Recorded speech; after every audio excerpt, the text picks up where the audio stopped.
Okay. Oh, wait, I haven't got my coffee. Okay. Greetings, I'm Chappers. And I'm the captain. And it's coffee time with Chappers and Lee. It certainly is. And we've got a couple of new guitars here from the dudes at Fender.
Well, I say they're new. They're sort of new. This guitar, or both these guitars, were released at the Frankfurt show in March or April, actually, 2013. And these are essentially the Mexican Classic series revisited. So I've got a 60 Strat. Chappers has got a 50 Strat. There's also a 50s Telecaster in the range, which you might want to go to the Andertons website and check out. But the difference between these and a regular Classic Strat is that Fender have used the original sort of traditional nitrocellulose lacquering process. So without wanting to bore you guys that already know what I'm talking about, one of the changes that happened to Fender, let me just think, when, you'll have to correct me if I'm wrong with this, but sort of late 60s, early 70s, was that they realized that nitrocellulose lacquering guitars was a very expensive way of finishing them. Nitrocellulose lacquer is essentially applied many coats to the same guitar, buffed, another coat applied, buffed, another coat applied, and building up essentially this big deep sheen in the guitar. And then new finishing techniques called polyurethane lacquers came out, where guitars could be colored and sprayed much more quickly, still delivering a really nice high gloss sort of shine, but not, it's just not the same material that a nitrocellulose lacquer is. It's the old way. It's the old way. Some companies, Gibson for example, anything Gibson USA is still all nitrocellulose lacquer finished. A lot of custom shop guitars by Fender are nitrocellulose lacquer finished. But nitrocellulose lacquer itself, again, is quite a toxic finishing process. So it's quite often isn't it? Yeah, in places like California, there are quite heavy restrictions for how much emissions can be made from lacquering guitars like this, or lacquering anything like that. But the one thing that was a shame that we've or one of the nice things when you see a nitrocellulose lacquer guitar, when you see all these old beautiful 50s and 60s guitars that have aged and done that sort of crazy paving wear that you see on it, and also just wear marks where through constant arms rubbing against guitars, the finish sort of rubs away. That aging process doesn't happen with a polyurethane finish. Polyurethane tends to, if you see a guitar with sort of damage that's a poly finish, you'll just see sort of chips and chunks out of the finish, because it sort of, how would you describe it? It just sort of... It's like a plastic, isn't it? So it kind of just cracks and breaks. And I think the thing about Nitro is that it ages in a nice way. Yeah. So I think these guitars are going to appeal to two kinds of customers, really. Number one, and you guys you can go crazy in the comments section, say what you like, but there is a tonal difference between a guitar that's polyurethane lacquered and one that is nitro lacquered. For all you guys that posts that, you know, guitars basically is just the pickups and the strings. You're all wrong. You know, it's every part of the guitar has some impact, albeit tiny, because, sometimes. My 50 pence input is that a guitar is a system. Yeah. It's a physical system. So every single, me touching the guitar, if I hold it really hard, makes a difference. If I hold it really light, makes a difference. I've heard that in recordings. Yeah. I mean, it's so you guys, I say, go crazy in the comments section. I know some of you like to believe that that's not true.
Let's just do a quick rundown. The colour choices on these two guitars are very, very simple. The 60s one is only available in Sunburst, which is this one, and I'm sure Robert will do some nice sweep over shots because you can see it, it's very nice.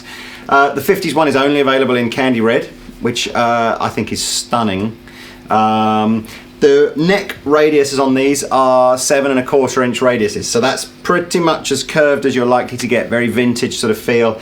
It does mean that you can't get the action too low, otherwise your strings will choke out when you bend. Well, I mean, that's what people think, and I agree with you, but this is pretty low. Yeah, I mean, it's lower than I would normally have my action. And I don't like a real low action on a guitar, but if you want to play a lot of hammer-on, you know, sweep sort of stuff, you know, this isn't the guitar for you, but you probably knew that already. What I find sort of odd, and this is always an acquired taste thing, but for me the radius makes it a little bit harder for the bending sometimes, and but a little bit easier for other areas, like, you know. There's no right or wrong with a heavy radius. Some guitar players will love it depending on your style. I mean, I think probably the cleverest invention of sort of modern guitars has been the compound radius, where it does begin to flatten out the further up the fretboard that you get. But these aren't like that. These are sort of staying true to the original. We're just going to literally give you an idea of kind of the clean tones of this guitar. We'll start with the 60s one, and we're doing both through the Fender so that you get a like for like sort of comparison. So I've got a rosewood board on mine. Should be a little warmer sounding than that one, but we'll see in a minute. So you can get a nice neck. Those classic in-between tones.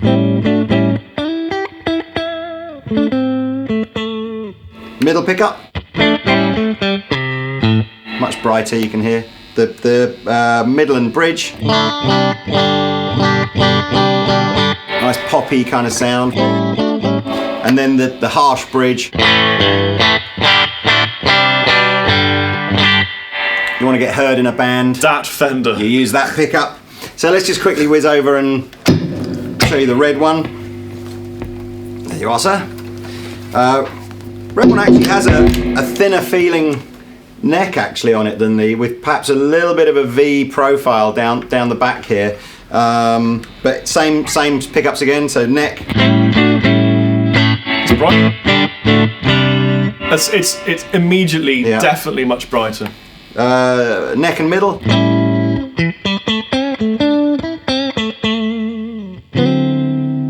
Middle.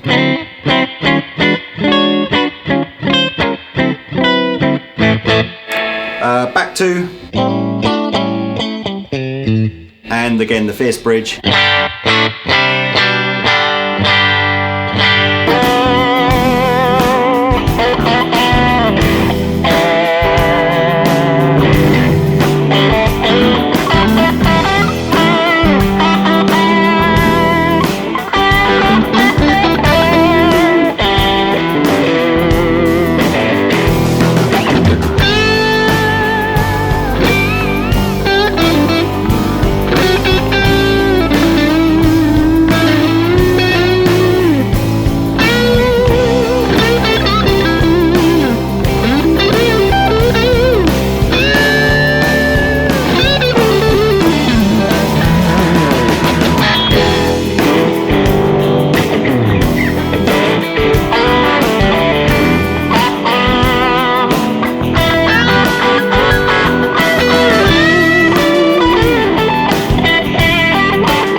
here's another nice touch. The Nitrocellulose guitars come in. Look at that. Oh, it's upside down. Sorry about that. That's really nice. Nice tweed kind of case. A little handle protective cover. With Fender goodies in here. So it's kind of, there is an upcharge for these, as you would expect, because nitrocellulose finishing is a lot more expensive than poly finishing. I love the case smell. I think these guitars cost about £250 more than the regular Mexican one. So you get the case for that, you get the nitro finishing. I don't know if these are limited or not. I believe that they are going to be like a special run. You should check out the Telecaster as well, because we haven't got one of those today, but that's a very pretty guitar in white blonde. So how much for this one, for example, with the case? $750. Bargain. So yeah, I think it's kind of cool. I mean, I think what guys will have the most fun with these are guys who maybe are into artificially relicking their own guitars, because it's very difficult to authentically relic a polyurethane finished guitar, because it just doesn't. This you could get some. You literally can start to wipe it down, whether you use some very fine sandpaper. Get a hairdryer on it, couldn't you? Warm it up. Anything like that. Yeah. Or what's the how they do a lot of the custom shop stuff is they get those aerosol.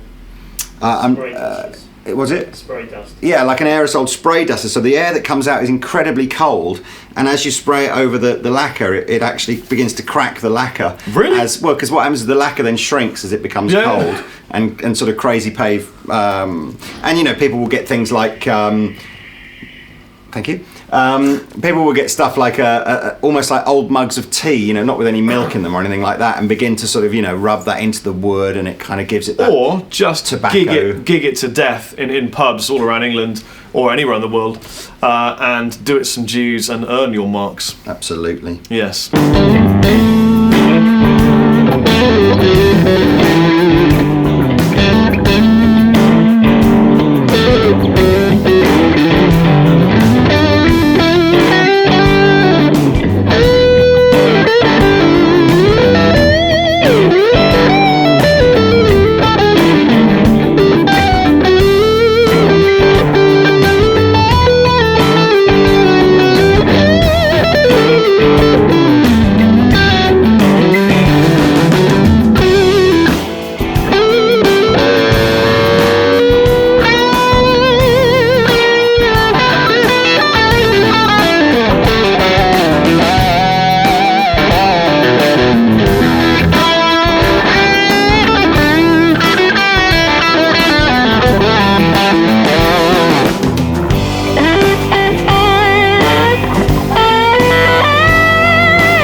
So we've got a couple other guitars here, again released at the same time as the Nitro ones.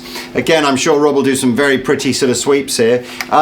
These are even simpler to explain than the Nitro ones, because again we've taken a regular Mexican standard Strat. Rob has a rosewood neck one, I have a maple neck one, and just applied a flame maple veneer to them. That's the only difference between these and a regular Mexican guitar. You'll probably hear in the jam the pickups on these are a little hotter than the classic ones are, so the amps are driving a little bit sweeter. Neck profile's a bit different, isn't it? Yeah, it's a very much the modern American standard, so back to a 9.5-inch radius, slightly wider frets. But basically, you know, really, really cool. Again, the Mexican Standard Strat is probably one of the best value guitars that you can buy, and all they've done here is sort of bling it up a bit. So if you like the idea of getting your guitar to look maybe like it came out the custom shop or something, and you quite like your sort of flamey tops, then these would be a good bargain. I forget what they're called exactly. I think that one's called Tobacco Burst and this is Cherry Burst. But again, the Andertons website will have all the details. There's only 2 available, you know, that colour and this colour. And how again, much are these, Mr. Lee? These are about £500 a pop. And you can get all the details you need from the Andertons website. Again, I think they are what Fender calls special runs, so there'll be a sort of a short run of these, and then they will disappear from the catalogue. So if you like this, get one now.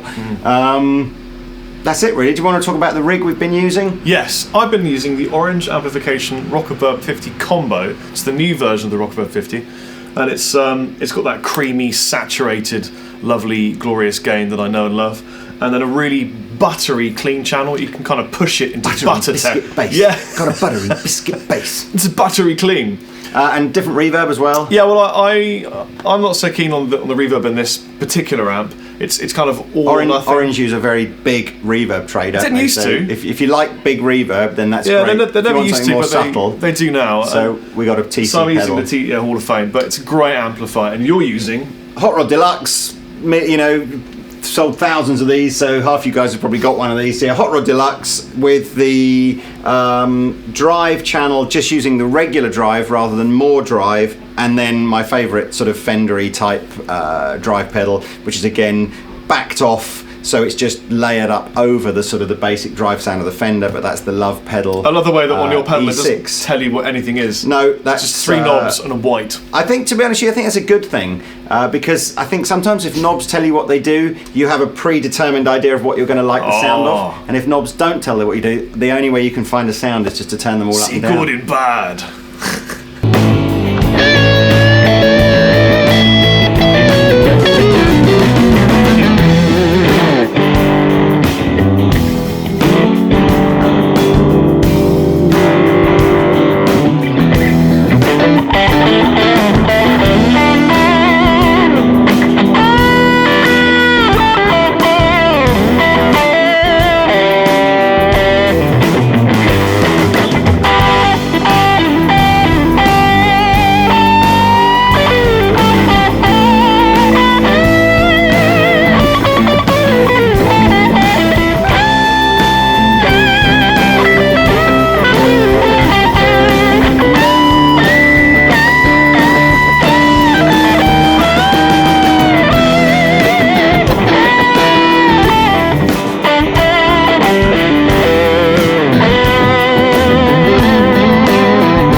I've been Rob Chapman. And I've been the captain. Bye.